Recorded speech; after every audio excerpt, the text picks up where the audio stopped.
एक गलती की वजह से हंसता खेलता परिवार को उजाड़ के रख दी एक आत्मा। तो आप सभी को स्वागत है फिर से एक नए एपिसोड में। ये स्टोरी मध्य प्रदेश की है। इसमें एक परिवार जो कि बहुत ही अच्छे से जीवन काट रहा था, उसमें 4 आदमी थे, एक पति पत्नी और एक उसकी माँ और एक बच्चा छोटा सा था, 2 साल के करीब उसका उम्र था छोटे बच्चे का। छोटा बच्चा का नाम था रोहित। रोहित के पापा नौकरी करते थे, जॉब करते थे। रोहित के घर के पड़ोस में एक वृद्ध आदमी की मृत्यु हो जाती है और वो भी बहुत भयंकर तरीके से। खाना बनाते समय घर में आग लग जाती है और उससे वो जल के मर जाते हैं। तो उससे पहले अर्थी उठने को थी। उससे पहले रोहित की माँ और उसकी दादी बोली, बहू चलो देखने चलते हैं, जो अब अर्थी उठने वाला होगा, पड़ोस में है तो सब लोग जाते हैं। तो ऐसे ही गई है। लगभग शाम का समय था, उस समय सभी लोग आ चुके थे उनके घर परिवार से, तो इसलिए शाम को ले जा रहे थे। वो देखे और जैसे ही इसकी बहू देखी उस आदमी को पूरा जला हुआ, तो इसका माथा घूमने लगा और उसके बाद अपनी सास से बोली कि माँ जी मेरा बहुत तेज़ सर दर्द हो रहा है, चलिए थोड़ा आगे से घूम कर आती हूँ। जो ऐसे में मेरे पति देख लेंगे, रोहित के पापा, तो बहुत मना करेंगे ऐसे घूमने के लिए, जो तुमको मना किया था मैं, तो चलिए थोड़ा बाहर से घूम के आते हैं। वो उसी गली से आगे निकली ऐसे टहलने के लिए। टहलते टहलते वो अपना इलाका पार करके दूसरा एक सुनसान इलाके में चली जाती है और उनको पता भी नहीं चलता है। शाम का समय था। तो वही जहाँ पे पहुँचते वहाँ पे एक सुनसान जगह में एक हवेली सा घर दिखाई देता है। वही बहुत पुराना, जैसे कि उसमें कोई आदमी नहीं रहता हो। पूरा जाल मकरा पेड़ और चढ़ा हुआ है, ऐसे सुनसान जगह पे दिखाई दे रहा है। तो रोहित की मम्मी अपनी सास से पूछी कि माँ जी ये क्या है, इतने दिन से मैं तो नहीं देखी हूँ इसको, ये घर को, इसमें कोई लोग रहता है या नहीं, कोई भी लोग नहीं दिखाई दे रहा है आसपास में। वो बोली माँ जी उसकी कि देखो बहू, इसमें एक औरत रहती थी। और वो ऐसे ही उंगली दिखा के बोली कि इस घर में एक औरत रहती थी, उसने खुद को आत्महत्या कर लिया जहर खा के, पॉइजन खा के। उसके बाद उसकी बहू बोली तो इसमें रिश्तेदार और उनके कोई नहीं आते हैं रहने के लिए। तो फिर से सास बोली कि मरने के बहुत दिन बाद रिश्तेदार आती 2-4 दिन रहते, उसके बाद ऑटोमेटिक किसी भी तरीके से उनकी मृत्यु हो जाती। ऐसे ही 8-9 रिश्तेदारों की उनकी मृत्यु हो चुकी है इसी घर में। इसलिए इनके घर वाले, इनके रिश्तेदार वाले और हमारे आसपास के मोहल्लों वाले भी, सभी लोग का पता चल गया है कि इसमें उस औरत की अभी भी आत्मा रहती है। इसलिए इस घर को सब लोगों ने विचार करके वीरान रहने के लिए छोड़ दिया है। इसलिए इस घर में अब कोई नहीं आता है, दूर दूर तक कोई नहीं दिखाई देता है। थोड़ी देर बाद सास बोली कि अब मेरा कुछ तबीयत ठीक सा नहीं लग रहा है, जो अब चलो बहुत घूम लिया हूँ, अब चलते हैं यहाँ से। और थोड़ी दूर आगे जाके और फिर घूम जाती है घर की तरफ चल जाती है ठीक ठाक से। सास बहू उतनी रात को घर पहुँचते हैं और सो जाते हैं, दरवाज़ा लॉक करके सो जाते हैं। रात ठीक से गुजरता है, सुबह होता है। 5 बजे इन सभी को जगने का आदत था, रोहित के पापा और का, मम्मी और का, दादी और का, कि 5 बजे सुबह जग जाते थे। ठंड का मौसम था इसलिए थोड़ा सा अंधेरा ही रहता था 5 बजे तक। ये उठी, रोहित की माँ उठी और देखी कि उनकी सासू माँ नहीं है बिस्तर पे। वो ज़ोर से चिल्लाई कि माँ जी कहाँ गई। और बगल में सोए हुए थे वो उनके पति रोहित के पापा, वो भी उठे तो देखे, गए ढूंढने के लिए, देखने जा रहे थे कि देखे कि मेन दरवाज़ा गेट खुला हुआ है। खुला हुआ देख के हैरान रह गए कि माँ तो इतने सवेरे कहीं नहीं जाती है घर से बाहर। रोहित के पापा गए बाहर ढूंढने के लिए, देखने के लिए कि माँ कहाँ पर है। तो जाते जाते जो रात में उसकी माँ गई थी जिस स्थान पे, ये उसी रास्ते चल दिया। तो देखा दूर से कि एक सुनसान घर है जो वीरान पड़ा हुआ था घर, उसके दरवाजे पे एक टोक से उसकी माँ नज़र गिराए हुए ताक रही है वहीं पे एक टोक से। ये ज़ोर से बोला, माँ यहाँ पर क्या कर रही हो इतनी सुबह में? तब पर भी उधर से कोई रिप्लाई नहीं आता है। ये पास में जाता है और बगल में कैसे भी तरीके से उसको अपनी माँ को लेकर आता है, और उसकी माँ को कुछ भी पता नहीं चलता कि मेरे साथ क्या हो रहा है। अभी तक उसको कोई नॉलेज नहीं है। घर पे लाते हैं, उसको पानी छिड़कते हैं चेहरा पे, तब उसकी होश आवाज़ आती है कि ये क्या, मेरे चेहरे पे पानी है क्यों आ गया, ऐसा क्यों हो गया। मतलब अब उसको रियलाइज़ हुआ कि मेरे साथ कुछ हुआ है, क्या हो रहा है। उसके बाद था कि शाम का समय हुआ, तो जैसे ही 8-9 बजा, इसकी माँ बोली कि थोड़ा सा खाली हूँ, जब टहल के आती हूँ थोड़ा सा बाहर से। बोले, सब बोला ठीक है टहल आइए। 1.5 से 2 घंटा हो गए और रोहित की दादी अभी तक नहीं आई घर पे। ये देख के सारे लोग परेशान हो गए, रोहित की मम्मी और पापा, कि अभी तक नहीं आई है माँ। रोहित के पापा फिर से उसी रास्ते चले गए। इसको शक लगा कि शायद वहीं पे गई होगी। वहाँ पे गए रोहित के पापा तो ज़ोर से चिल्लाए कि माँ रोज़ रोज़ आप यहाँ पे क्यों चली आती हो? सुबह में शाम में जब देखता हूँ आप यहाँ पे चले आते हैं। तब पर भी उसको कोई होश आवास नहीं।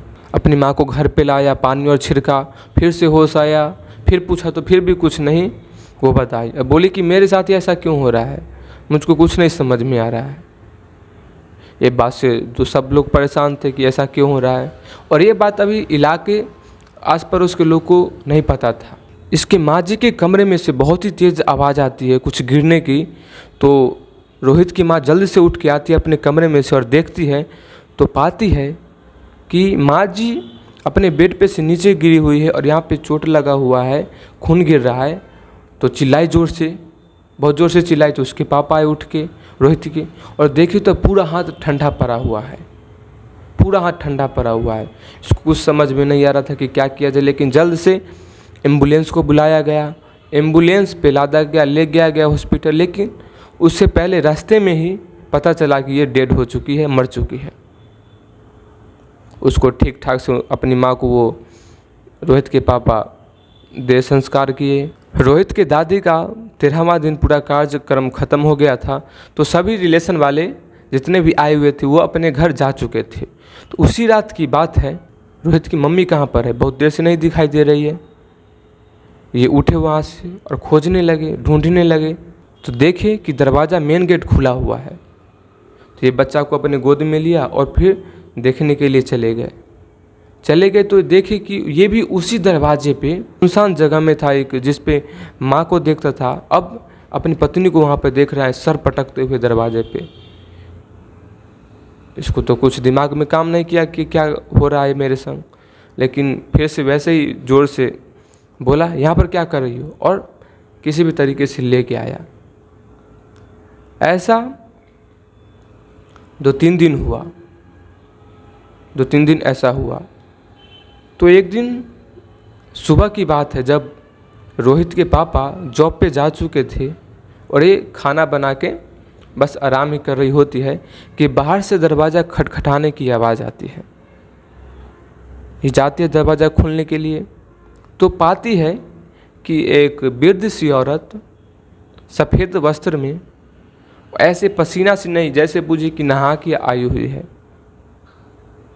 वो बोली कि क्या चाहिए, कुछ चाहिए तो बोलिए, चिल्लर मेरे पास नहीं है, कुछ अनाज और लेना है तो दे सकती हूँ, बल्कि पैसा और नहीं है।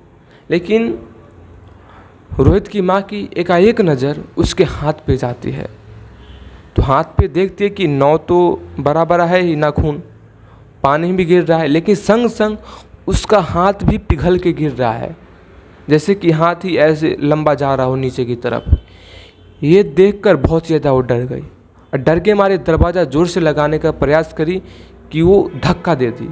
जो औरत महिला बाहर थी गेट के बाहर, वो धक्का दे दी। उसके बाद इसके ज़ोर से सीना पे लगा करे दरवाज़ा और वहीं पे गिर गई तो बेहोश हो गई। उसके बाद वो औरत चली गई। बगल के लोग सब देखे कि ये क्या हो गया है, तो जल्द से रोहित के पापा को फ़ोन किए, जल्द से वो आए, इनको हॉस्पिटल ले गया, दिखाया तो फिर से होश आया। ये बात इनको कुछ अच्छा नहीं लगा रोहित के पापा को कि क्या हो रहा है। लेकिन ये कहानी यहीं पे ख़त्म नहीं हुई। ये एक देखे कि एक मेहंदी बालाजी हैं, वहाँ पे जाता हूँ दिखाने के लिए। वहाँ पे ऐसे लोग को ठीक किया जाता है या ठीक हो जाते हैं वहाँ जाने के बाद, ऐसा सुना था। वहाँ पे जाते हैं 2-3 दिन तक, 4 दिन तक इलाज होता है। तो वहाँ लगता है कि ना अब ठीक हो चुका हूँ अपने पत्नी के बारे में, तो अब चला जाए। घर आते हैं तो फिर शाम को पाते हैं कि पत्नी नहीं है उनकी घर पे, और वहाँ पे देखते हैं उसी दरवाजे पे। इसको कुछ भी समझ में नहीं आया कि क्या किया जाए। अपनी पत्नी को फिर से वहाँ पे लेके आते हैं घर पे, और होश आता है उसकी पत्नी को, तो बोलती है कि मैं मर तो नहीं जाऊँगी ना। बहुत भावुक जैसा बात बोलने लगती है। तो ये रोहित के जो पापा होते हैं उसको दिलासा दिलाते कि ऐसा कुछ नहीं होगा, ऐसा कुछ भी नहीं हो सकता, हम दिखा के आए हैं, कुछ भी नहीं होगा। लेकिन इतना बात करके रोहित के पापा बाहर जाते हैं, और ये भी बाहर जाती है। और जब ये अंदर आती है रूम में, तो एक वही औरत के फिर से देखती है जो दरवाज़ा खटखटा रही थी अपने बिस्तर पे। ये फिर से बहुत ज़ोर से चिल्लाती है कि आस पड़ोस के सभी लोग जग जाते हैं, जान जाते हैं, और सब लोग आ जाते हैं। ये बात अब सब लोगों को पता चल चुका था, आस पड़ोस के लोगों का, कि इसके घर में कुछ हो रहा है, कुछ माया, कुछ आत्मा खिल रही है। ये बात देख के आस पड़ोस के लोगों को अच्छा नहीं लगा। वो बताया कि एक दिगंबर दास जी हैं महाराज, जो कि बहुत ही बढ़िया इस सब चीज़ का इलाज करते एक संत हैं, जो आप उनके पास चाहिए। तो ये गए उनके पास दिखाने के लिए। वो बाबा जी से पूछा कि मेरे संग ही, मेरे परिवार के संग ही ऐसा क्यों हो रहा है। तो बाबा जी बोले कि एक दिन तुम्हारी माँ और तुम्हारी बहू घूमने के लिए गई थी, तो ऐसे उंगली करके उसको दिखा दी थी उस घर की तरफ। वो आत्मा वहीं पर थी और उसको वो बुरा लगा था। पता नहीं किस चीज़, कौन सा आपका कारनामा हो जो किसी लोग को बुरा लग जाए, और इसी के कारण वो बदला लेने के लिए उसके पीछे पीछे ही आ गई थी। और ये तुम्हारे किसी भी लोग पे नहीं है कि इसके देह में आत्मा आया है, इसके शरीर पे आत्मा है, ऐसा नहीं है, तुम्हारे घर में है। जो मैं कुछ मंत्र दे रहा हूँ इसको जपना तो ठीक हो जाएगा। लेकिन ये बोला कि नहीं, कैसे भी करके आपको ठीक करना होगा, अब आपके सहारे आए हैं। तो कैसे भी करके बाबा को यहाँ पे ले आया। बाबा बोले एक कुछ बांध दिए उसके घर के चारों तरफ, और बोले कि 21 दिन तक ठीक रहा तो ठीक हो जाएगा। अगर 21 दिन तक के बीच में कुछ ऐसा हुआ तो फिर ठीक नहीं हो सकता है। 21 दिन तक ठीक ठाक से रहा, उसके बाद फिर से खुशहाली जीवन जीने लगे लोग। तो ये स्टोरी आप सभी को कैसा लगा कमेंट करके ज़रूर बताइएगा। और एक बात, हाँ, ये जो गलती है किसी को उंगली दिखाने का, कुछ भी ऐसा, पता नहीं किसको क्या चीज़ बुरा लग जाए, ये यहाँ से सीखने की बात है। आप भी कुछ सीखे होंगे, तो क्या सीखे कमेंट करके ज़रूर बताइएगा, और चैनल को सब्सक्राइब ज़रूर कर दीजिएगा, और लाइक तो कर ही दीजिएगा। तो धन्यवाद, मिलते हैं फिर से एक नए एपिसोड में।